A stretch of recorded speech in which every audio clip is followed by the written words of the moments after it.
Olá a todos, meu nome é Leonardo Lopes e em nossa aula de hoje nós iremos falar um pouco sobre os materiais utilizados em laboratório de química.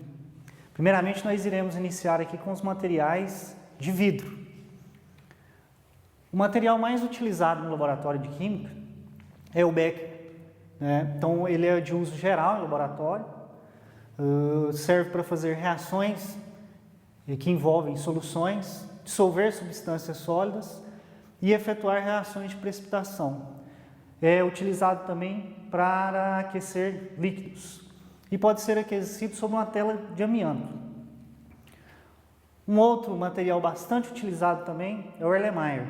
O Erlenmeyer ele é utilizado em titulações, também utilizado em aquecimento de líquidos, para dissolver substâncias e pode ser aquecido também sobre uma tela de amianto.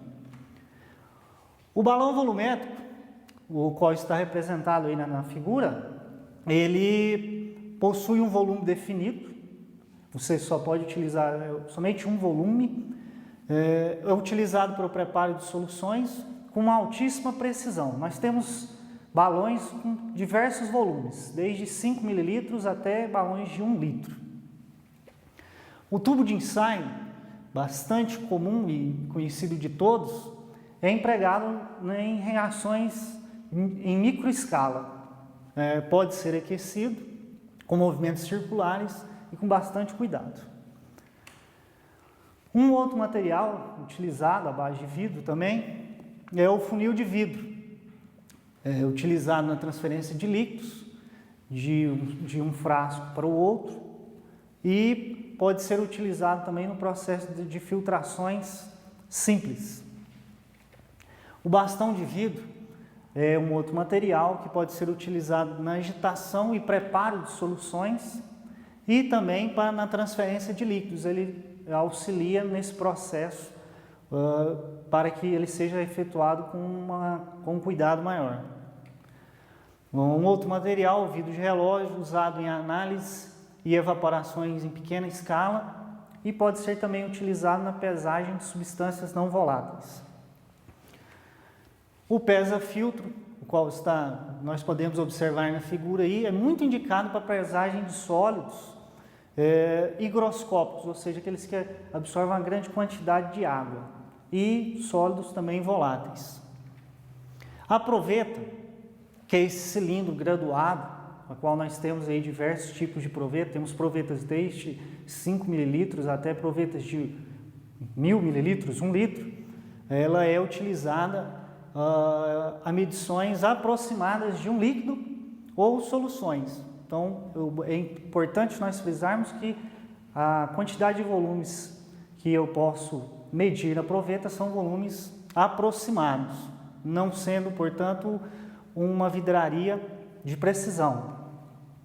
Já a pipeta graduada é utilizada para medir pequenos volumes, ela apresenta diversas graduações, onde eu posso medir diversos tipos de volumes, ela não pode ser aquecida e já esse material ele apresenta uma precisão muito alta. A pipeta volumétrica, muito parecida com a pipeta graduada, ela apresenta um volume único, utilizado aí para transferir volumes de líquidos, também não pode ser aquecida e apresenta também uma alta precisão. A bureta é um outro equipamento utilizado aí para medida de soluções e líquidos. Ela é calibrada para medida exata de volumes, permite o escoamento de um líquido com o auxílio de uma torneira na sua extremidade inferior e é muito utilizado em um tipo específico de análise no laboratório de química, que são as titulações, assunto que nós iremos ver posteriormente. O dessecador, outro equipamento de vidro, é usado para guardar substâncias em atmosfera com baixo índice de umidade, para evitar então com que essa amostra venha absorver água da atmosfera. O quitaçato, o qual está representado na figura, é um frasco de paredes bastante espessas, munido de saída lateral e utilizado em filtrações sob sucção. É aplicado então um vácuo, o qual vai acelerar no processo de filtração. O funil de separação ou decantação é utilizado para separar líquidos immiscíveis, ou seja, são líquidos que não se misturam.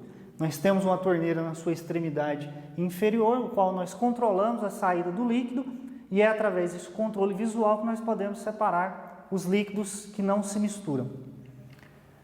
O condensador, utilizado muito em aulas de química orgânica, é destinado à condensação de vapores em experimentos que envolvem destilação ou aquecimento a refluxo. Já a placa de Petri, nós iremos utilizar normalmente no final, no término de um experimento, o qual nós iremos secar o composto, e também é muito utilizado na biologia, onde é desenvolvido a cultura de micro-organismos.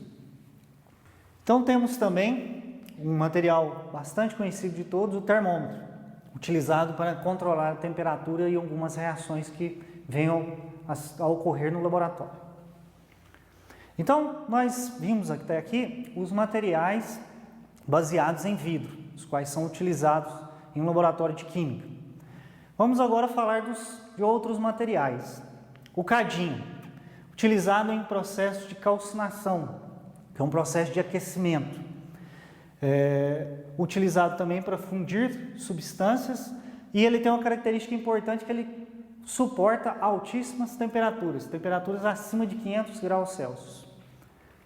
Um outro material é o almofariz, ou grau com pistilo, destinado à pulverização, ou seja, trituração de sólidos. O funil de Buchner, ele é utilizado em filtrações a vácuo. Então, nós iremos utilizar o funil de Buchner juntamente com o quitasato. E com isso, quando ele é acoplado ao quitasato, nós conseguimos realizar filtrações a vácuo com a maior eficiência. O bico de Bunsen se constitui de um bico de gás usado como principal fonte de aquecimento de materiais não inflamáveis. Produz uma chama cônica, onde a zona mais quente pode chegar a cerca de 1.500 graus Celsius. Nós podemos observar ali, em nossa figura, a chama cônica produzida pelo bico de Bunsen, onde nós podemos observar as diversas temperaturas. Temos temperaturas desde 300 graus Celsius até temperaturas que chegam a cerca de 1.560 graus Celsius.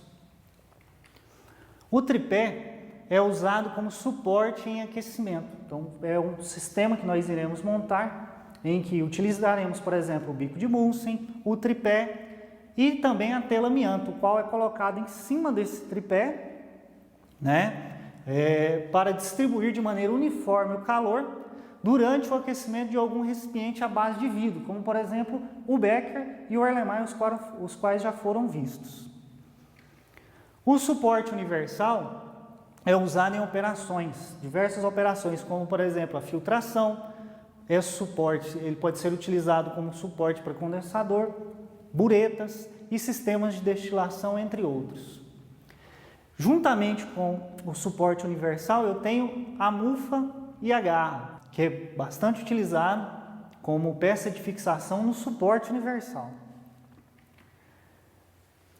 Temos também a estante para tubos de ensaio, que é um material utilizado para suportar os tubos de ensaio, onde eu coloco os tubos de ensaio. Normalmente ele é feito de ferro, madeira ou ferro e revestido com plástico. As espátulas são instrumentos utilizados em pesagem, utilizadas também para transferir substâncias sólidas para Beckers ou Erlenmeyers, como exemplo. Temos a pinça de madeira, usada para segurar tubos de ensaio durante aquecimentos diretos no bico de Bunsen. A trompa de vácuo é um instrumento bastante utilizado, juntamente com o quitasato e o funil de Buchner, para realizar vácuo, utilizando-se de água no quitasato e, com isso, facilitar o processo de filtração. A estufa é utilizada para secagem de materiais, os quais a temperatura não pode ultrapassar a temperatura de 200 graus Celsius. A centrífuga é um equipamento utilizado na aceleração do processo de decantação de sólidos suspensos em líquidos. Já a mufla ou forno é um um equipamento utilizado na calcinação de substâncias, por aquecimento em altas temperaturas até 1.000 ou 1.500 graus Celsius.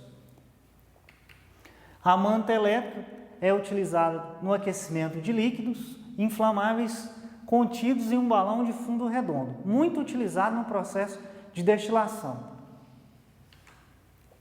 E temos aqui um instrumento muito utilizado no laboratório, que é a balança, onde nós temos dois tipos de balança, os quais nós podemos observar nas figuras, a balança analítica e a semi-analítica.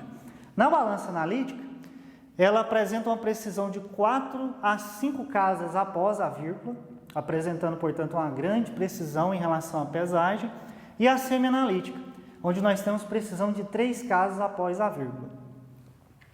E nós temos alguns cuidados que devem ser tomados aí em relação à utilização da balança, que é sempre verificar o nivelamento da balança, verificar se o mostrador indica exatamente o zero antes de iniciar o processo de pesagem, e se isso não ocorrer, nós devemos tarar a balança. Usar sempre o menor frasco para a realização da pesagem e nunca tocar os frascos diretamente com os dedos ao colocá-los ou retirá-los da câmara de pesagem. Temos também o agitador magnético ou aquecedor, que é utilizado no preparo de soluções e em reações químicas quando se faz necessário, aonde é colocado o becker em cima do mesmo, e com isso é possível realizar agitações com o auxílio de uma barra magnética, o qual está representado no próximo slide, onde nós temos aqui as barras magnéticas, que são utilizadas, também comumente chamadas de peixinhos, utilizadas nesse processo de agitação, o qual acelera o processo de dissolução de um sólido. A pseta, normalmente um material de plástico, é usada para enxaguar a vidraria com água destilada, água miliquê, cetona, álcool ou outro solvente. Um outro material aqui bastante utilizado é o medidor de pH, ou pHmetro, o qual ele é destinado a saber qual o pH de uma determinada solução. E por fim nós temos aqui a pipeta, ou pera, ou bulbo de sucção, que é um equipamento no qual será acoplado na pipeta, utilizado então para a medida de certos volumes, utilizando tanto pipeta graduada quanto pipeta volumétrica. Bem, gente, então essa foi a nossa aula sobre materiais utilizados em laboratório. Espero ter contribuído para a formação de vocês. Até uma próxima oportunidade.